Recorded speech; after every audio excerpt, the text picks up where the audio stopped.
Baruch Hashem. What I'd like to do today is spend some time on the passage of Ephron and Avram purchasing the burial spot for Sarah from Ephron. And while there's a lot to talk about within the context of the narrative of the text itself, I would like to begin by just reviewing some of the laws of burial, of graves, because first of all, even though this is a Torah study session on the passages, the narratives of the Torah and the laws of the Torah, we don't usually get into halakha, Jewish law, when it feels so appropriate. And we've been studying this together now for over 20 years, and I've never actually just read the laws with everybody.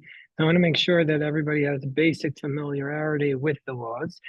And isn't that what the purpose of this passage is? To show us the importance of how Avram wanted to make sure Sarah, not only Sarah, was buried properly with dignity, but his descendants would also be buried properly with dignity. And Abraham purchases the territory from Ephron for 400 shekel kasef, over la socher. And in chapter 23, verse 17, it says that Abraham, Vayakom stay Ephron asher b'Machpelah, the field of Ephron that was in the Machpelah was acquired by Abraham. Hasadeh, the field, the cave that was in it, all the trees that were in the field, and everything that was around it. And then in verse 19, afterwards, Abraham buried Sarah, his wife, in the field of Machpelah, in the face of Mamre, Hebron, in the land of Canaan. And the field that was in it, and everything that, and the cave, and everything that was there was acquired by Abraham as an achuzat kever. Now we take it for granted that this passage appears in the Bible because we read it many times. We've been reading it our whole lives. But it is very significant to me that the Torah, one of the first aspects of law that the Torah discusses is the acquisition of a grave. First acquisition that Abraham makes, the first acquisition in the land of Israel, is a grave. It's a grave. It's not a school. He didn't set up a school. He didn't set up the yeshiva. He bought a grave. That was the first thing. And so this is speaking to a powerful idea about the importance of burial and what that signifies. It's also something that's in the news a lot today because we know that the IDF is working very hard, and the Israeli government is working very hard to recover the bodies of all those who were killed so that they be given a proper burial. And we take that for granted that that's what should be done. But actually, the basis for all that comes from this passage of Abraham and the way he treats Sarah. So I want to make sure that everybody has a familiarity with the laws. So I'm going to just read a few of the laws together with everyone. And then if you have questions at any point, you could stop me. When we're done going over the laws, we can go back to some of the commentary on this passage of Avram and Ephron and the importance of the graves. First thing is, where am I reading from? I'm reading from the Sefer that's called Gesher HaChaim. Gesher HaChaim is the classic Sefer on burial, on graves. It was written by Rabbi Yechiel Michal Tukachinsky. And Rabbi Yechiel Michal Tukachinsky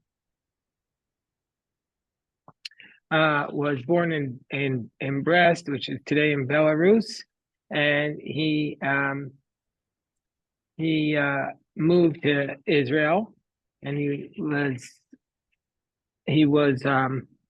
living in Jerusalem. He was a Rosh Yeshiva there, Yeshiva Eitz Chaim, and he died in 1955. And there's a street, if you're walking around Jerusalem, you might come across a street called the Gesher HaChaim, the Bridge of Life Street, which is based upon his book, which is the classic book. He wrote it in, I think, the 30s, classic book on the laws of mourning and laws associated with mourning. And it's 2 volumes, but I'm just going to read from a portion of it about the mitzvah of burial, and also the mitzvah of cemeteries, which are both themes of this week's portion. And his whole book focuses on the laws of mourning, and it is a classic work, not only because he knows all the laws and he knows everything perfectly, but also because he writes with a passion, with a sensitivity, which is very moving. So first is that there is a mitzvah to bury. There's a mitzvah to bury. You might not realize that, but there's a mitzvah to bury.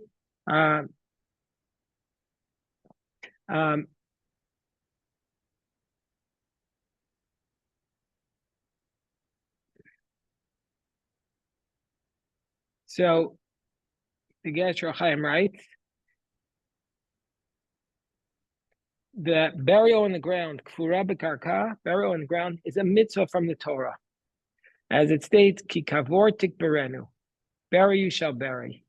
This is the way the Talmud and Sanhedrin understands it, and Maimonides codifies it, and the Shulchan Aruch codifies it.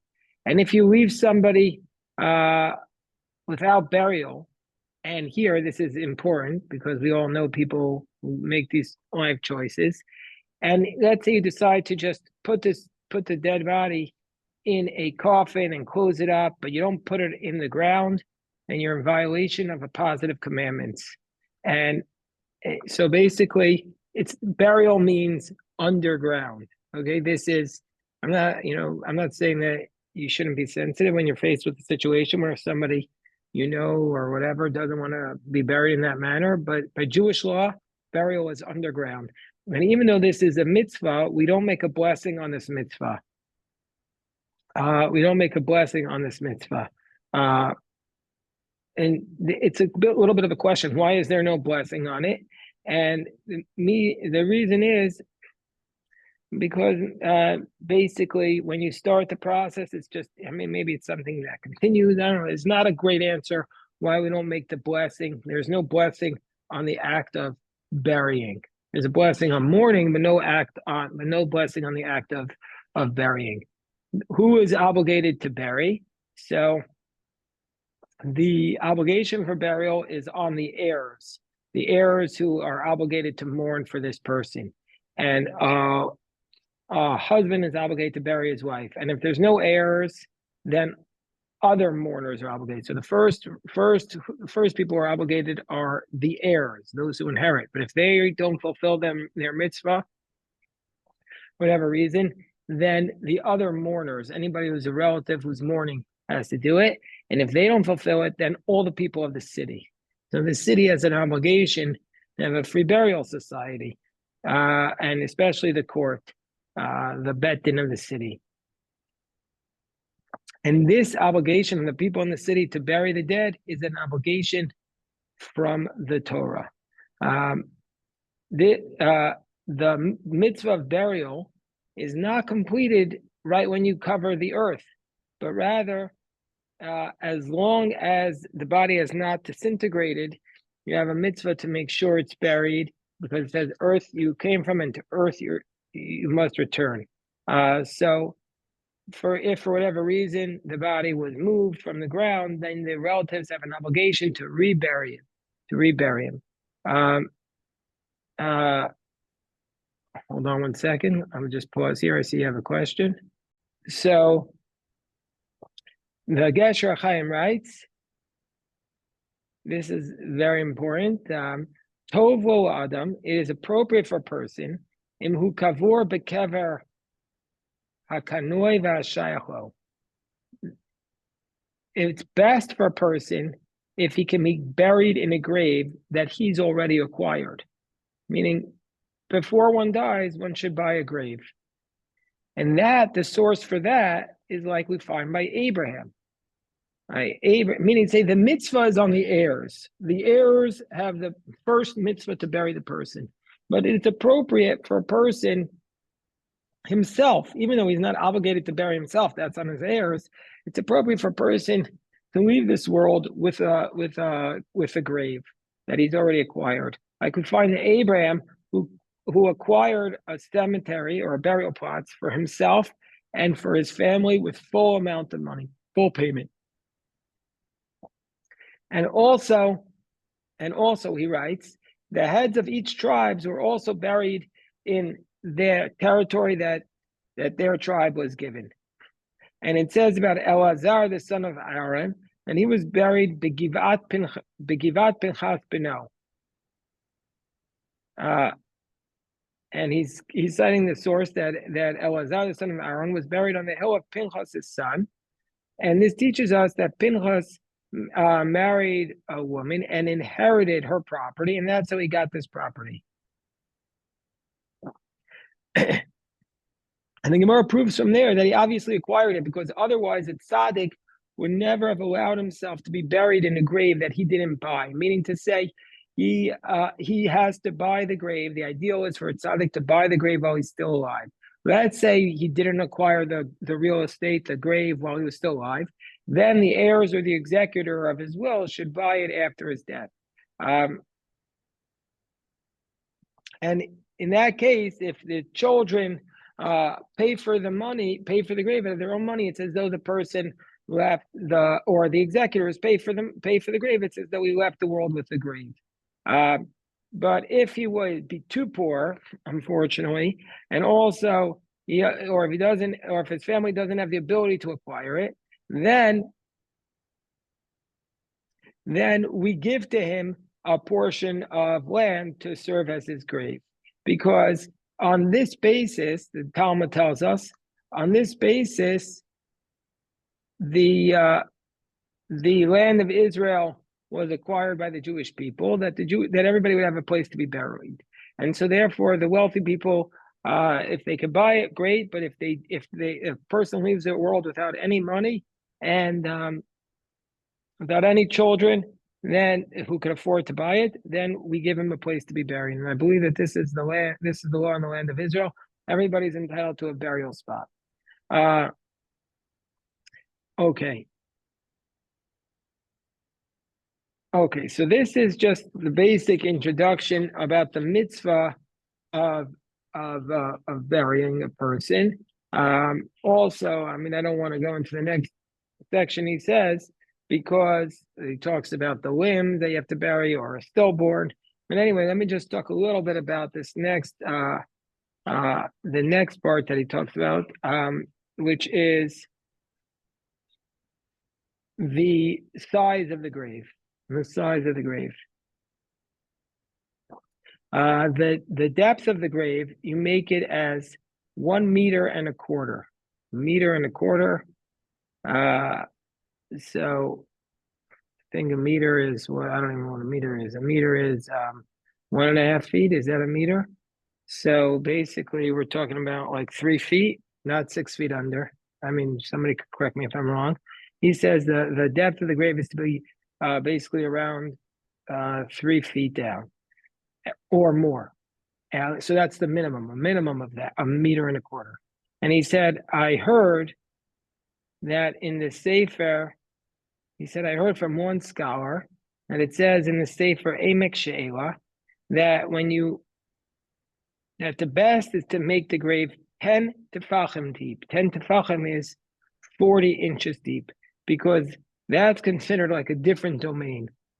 When I came to Oev, and then we started measuring, we saw that most of the graves there were just a few feet down, definitely not 6 feet under. And he says, here in the city of Jerusalem, basically, they dig the depth of around 30 inches. And he says that is a Kabbalistic idea, that you want to go down at least to the height of a person. Anyway, he goes into it. Okay. The width and the length, that depends, he says, on the person being buried. You have to do a little bit more than this person, so that the dead body is not just like tight in there, but that there's space for this person's body to be buried there comfortably. Just a couple more here, and then we'll go to the laws of the cemetery. Above the body itself, you're supposed to leave a space, a little cavity, a little bit more than a tefach, more than a handbreadth, and then you put some other stones upon them. And the reason why you do that is because that makes like a gap between the earth and the body. That relates to laws of ritual purity. Okay, just a couple more laws about the aspect of burial, because people might not be familiar with this. Now, when you lower the dead body down to the ground, you lower him via his feet first, and the reason is because that's basically the way a person walks. So first you put his feet, and then the rest of the body in, and then you put the head. And that's also when you walk with the body. That's how you're supposed to do it. That we go with the feet first. Okay. So he says, and this is something most people know, that when you place the earth on the grave, people take turns doing it. And the custom is not to give the shovel to somebody else, but you leave it on the ground, and the other person comes along and then takes it. And that's because if you give it to the other person, it looks like you're doing it in a rush, and you don't want to do that. Okay, fine. This is the laws of the burial. What about the laws of the cemetery? So let's go into some laws of the cemetery, because this is, I think, the only place in the Torah where there's a cemetery that's acquired. So this is a cemetery. So Beisat Pharos, Mukuna B'Shem Beit Moed L'Kol Chai. So the book of Job, he says, refers to it as a cemetery is called either the house for the gathering of all the living, or the house Beit Olam, eternal house, or else it's called Beit Alman. That's how the Talmud refers to it, the Beit Olam, an eternal house. The Talmud in Sanhedrin Yutes refers to it as the Beit Alman de Hutzal, the eternal house in the place called Hutzal. It's also called Beit HaChayim, the house of the living, or Makom Tahor, the place of purity. Meaning to say the rabbis always, and this is the Jewish faith, we always want to talk in a positive manner. So we will never refer things in a negative manner. We won't say this is the place of the dead. We say this is the house of the living. And then it goes to the fact that we believe that the people who are buried there have eternal life. And that's basically a major theme of Gesher Chaim's work, is that the death is a bridge to the eternal life. So this is something that he says that's very powerful. Okay, let me just tell a personal story that when I went to Haiti, the people there were incredibly poor, but their graves were extravagant, way nicer than anything I've seen in America, way nicer than their homes were their graves. So what does Judaism say about that? So it's interesting that he writes that it used to be, if you look at ancient graves, you'll see that the Jewish people valued so much the burial, and you see beautiful caves and drawings and beautiful graves in the ancient worlds. And indeed, the Gemara in Sanhedrin 96b tells us that that was told to Nebuchadnezzar that the graves of the Jews that are around Jerusalem are nicer than your palace. So in the time of the destruction of the temple, the Jews had nicer graves than the palace of Nebuchadnezzar, who was the supreme leader at that time. But once the temple was destroyed and the Jewish people went into exile, then this practice of making beautiful cemeteries and beautiful graves was discontinued. We no longer have this practice. And we only have the custom of making simple graves and tombstones. And even those people, so they used to build huge homes to bury the dead, but now all we do is a grave and a tombstone. And even those people who have the practice of spending a lot of money on the grave and the tombstone, he said it's better off not to do that. It's better off to give that money to poor people.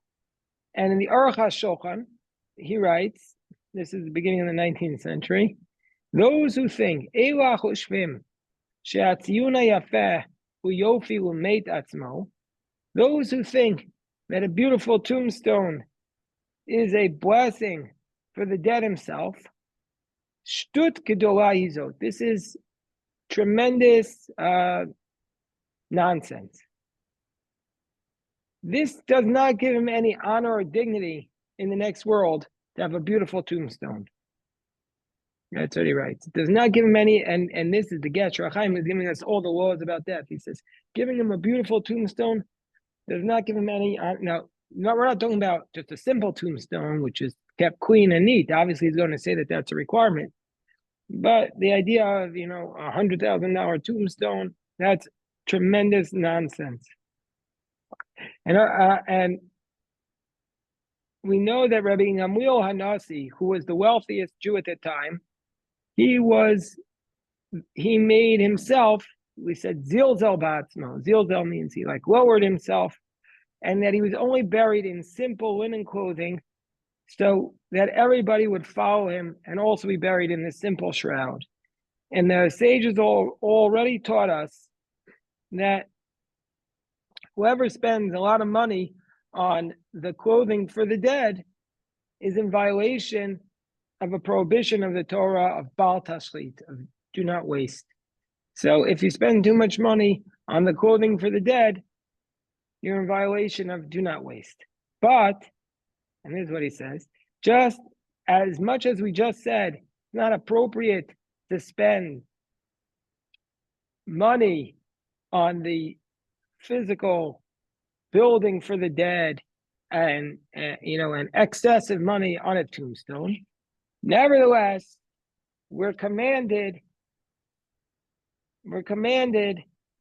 to keep the cemetery and the graves clean and with dignity, and that they should be neat in rows properly.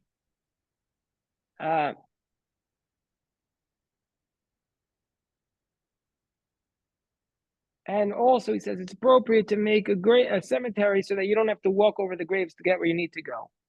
Now he talks about something with respect to trees. Do you think a tree should be in a cemetery? Do you think there should be trees in a cemetery? Let me pause here and see what people think about this. You're both right. So in most of the communities, right, the Gesher Chaim, again, he died in 1955, but I believe that this is still the practice today. And based on my having unfortunately been to many different cemeteries. In most of the communities outside of Israel, we plant trees and a beautiful grass as a way of making it beautiful to honor the dead. But in Israel, in the old cities, in the ancient cities like Jerusalem, Tzfat, Tveria, Hebron, they have a practice that they don't plant any trees in the cemetery. And Rav Kook writes, he quotes Rav Kook, that this custom in Israel of not planting trees in the cemetery is an ancient custom because they used to be very careful about laws of ritual purity. And then, therefore, for that reason, they didn't plant the trees in the cemetery. As we learned, that if there is a field and you lost the grave there, you can no longer plant in the field. And so, therefore, if you know for sure there's a grave there, you for sure are not supposed to plant trees there. And the reason is because the grave transmits ritual impurity. So we don't want people to walk through there as like a park or something, and then they would become tamei. And even though nowadays we don't have the same concern about ritual impurity, nevertheless, they kept this practice in the cities, this takana of not planting trees in a cemetery in Israel. But outside of Israel, this was never a practice. So outside of Israel, it's totally appropriate to have grass and trees. But in Israel, we don't have grass and trees in the cemetery, or certainly not in the ancient cities.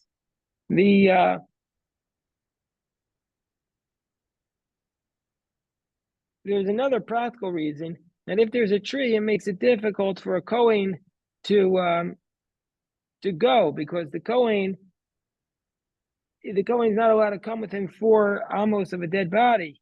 And the tree extends that area, because if there's a grave under a tree, then the whole tree is considered like a canopy for the grave. And then even though it's more than 4 cubits away, if the Kohen goes under that tree, and the tree on the other end of the tree also has a grave under it, then the Kohen will be considered like he's touching the grave. So trees are problematic also from the perspective of a Kohen.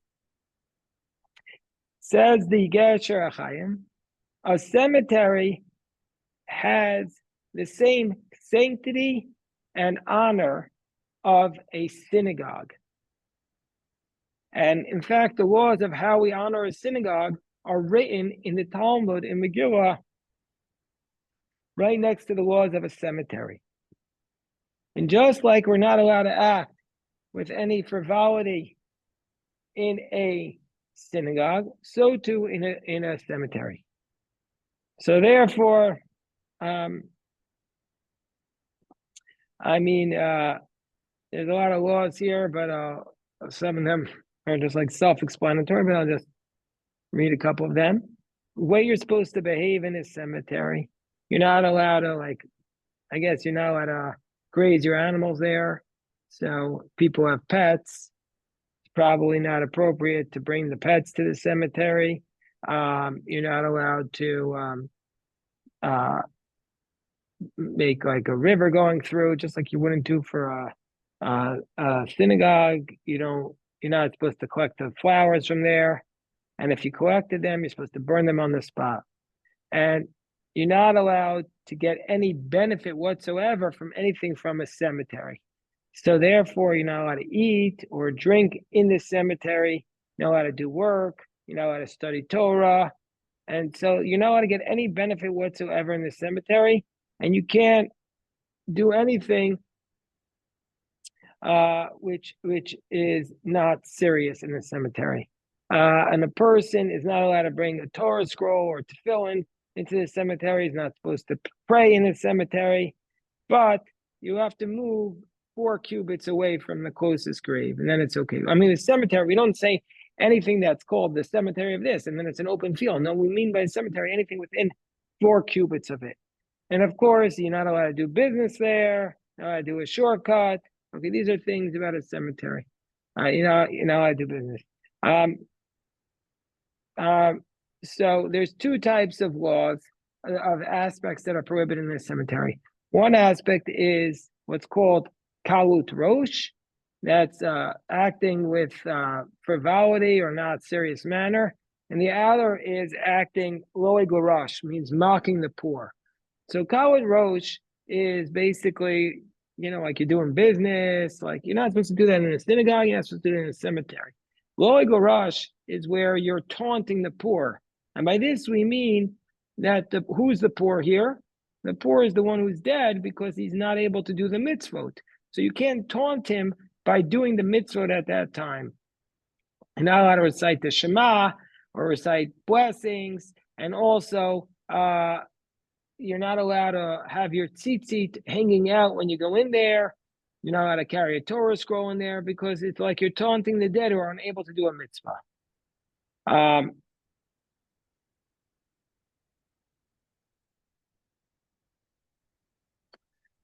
Okay.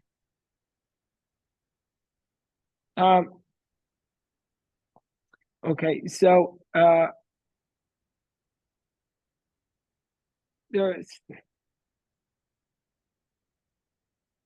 a whole question whether or not you're allowed to bring a Torah scroll to a cemetery.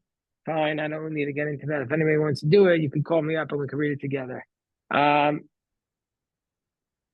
Okay, there's about the prohibition of, there's a couple of other, about benefiting from the grave. About, this is also a law that I'll read a little bit about. Then there's a law about the earth of the grave. What are you supposed to do with it? And the law is about the space between each graves and the size of the graves. I don't necessarily think we need to go through all of that. So I want to talk about a couple of other things here now One is the family grave, the importance of a family grave, and also about burial, the acquisition of a grave, and also burial in the land of Israel, whether or not we should be buried in the land of Israel. So first of all, family grave. Kol she'efshar, as much as it's possible, a person should try to be buried next to their parents and to their family members. And so therefore, we know several examples where there are family graves, and that's our parsha. Avram wants to acquire not just a grave for Sarah, but a family grave. And there are other places in Tanakh. Let's say the father's buried in one place and the mother's buried in another place.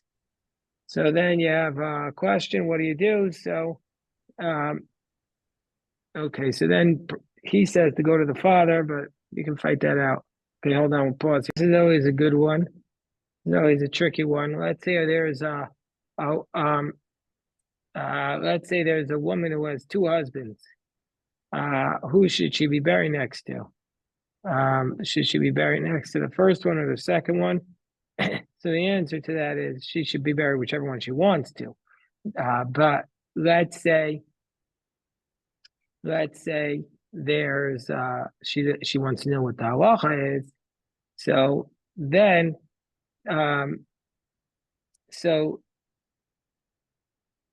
if we know that she preferred the second one, bury next to the second one. If she had children from the second one, not from the first one, then we should bury her from the second one. But the question becomes like, where does she do the resurrection of the dead? Who does she get resurrected with? So these are very deep mystical questions, and I don't want to give guidance on this because it's very sensitive. So if people want to have that conversation with me, I'm happy to have that conversation. I'm not happy, but I'm willing to have that conversation. Let's say she had children from the first and not the second one, then it makes sense. Says the Gesher Chaim be buried with the first one because some just the opposite. Some say she should be buried with the first one, then some say she should be buried with the second one. Then so it becomes a little tricky. Anyway, leave that. I'll leave that aside. If you want to have that discussion, we can read those laws together. Now we say that the grave should be purchased, and here again we go to our parsha for this week. The grave should be something you acquire, not just borrow. You shouldn't just borrow it. Yeah. Hold on. Let me stop here. Back to the text here that the Gesher Chaim says you need to acquire the grave. You need to be buried in a grave that the person owns. And this again, he cites our parasha because he writes,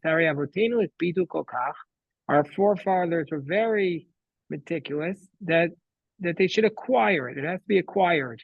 And they were careful that it should be acquired before the burial. Like Avram, he acquired the field of Ephron. And only afterwards did he bury Sarah. So that means you have to acquire it beforehand. So anyway, that's a very important point.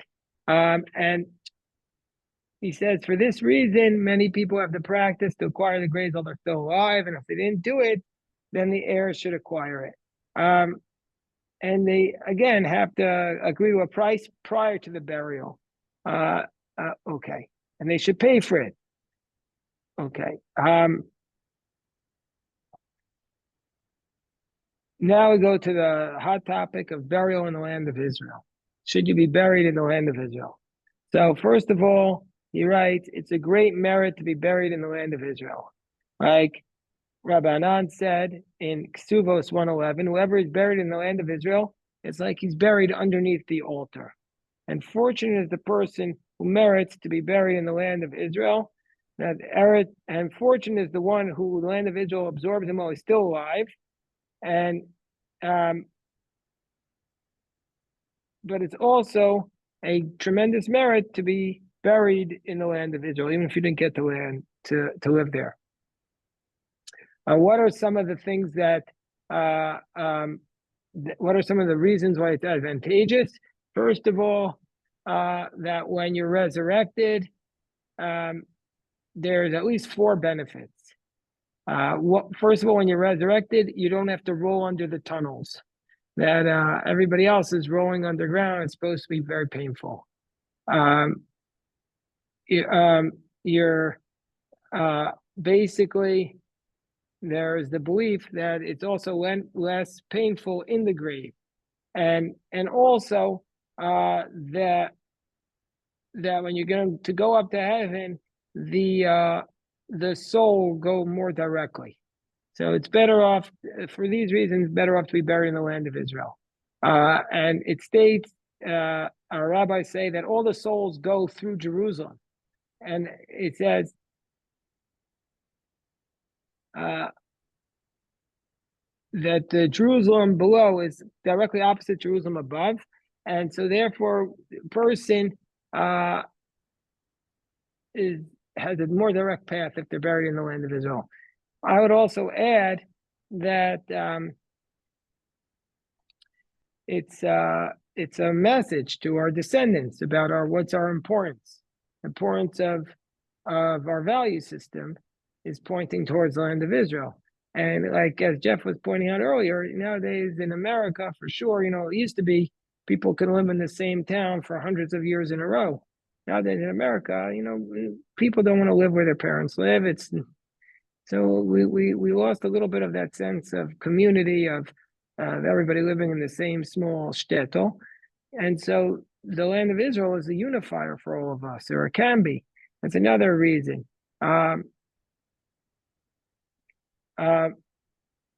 Still, there's other sources that say that you shouldn't be buried there. For example, the Zohar says they criticize those who died outside of Israel and were brought to be buried in the land of Israel. And they say, "What are you coming to contaminate my land spiritually?" So there's a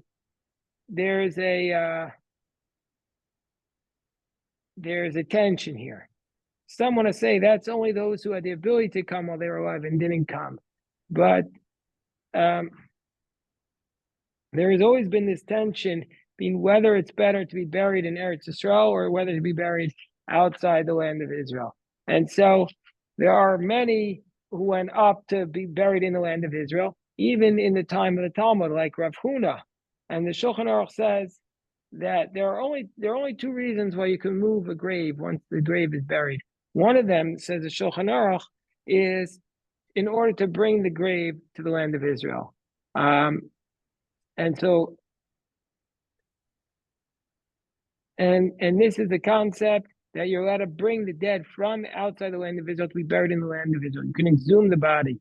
I remember when I was the rabbi of Ohev Shalom, we had a cemetery, and somebody wanted to exhume his father who had been buried maybe 40 or 50 years earlier, and he wanted to exhume his body and bring him to the land of Israel. I was just there, so the person who was in charge of the cemetery said he didn't want to do it. He said it would disfigure the cemetery. He said it would disfigure the cemetery to exhume this body, because then that grave would no longer be used. So I said I didn't want to give the halachic ruling because that would get this person very upset with me. I said, let's go to a Beit Din, because this family really wanted to exhume the body. Let's see what the Beit Din would say. So we went to the Rabbi Heinemann in Baltimore, and Rabbi Heinemann said two parties presented their perspectives, and he said, whose body is it? Who has control? And he says, it's the family's body, and so therefore you have to let them move the grave. And so therefore the family moved the grave, and they moved it to the land of Israel. But we know that even though it's a big mitzvah, like I said before, Lubavitch Rebbe, he himself wasn't buried in the land of Israel, and neither was his father-in-law, the sixth Rebbe, and neither is the Alter Rebbe. And that's because there's the idea that they want to be with their Hasidim, and this also works with other family members. They want to be near their families to serve as an inspiration and source of hope and strength. So there's two sides to it. Some say it's the best to be buried there, and some say no, best to be buried outside the land of Israel. So you can inspire the next generation. Well, let's take a question.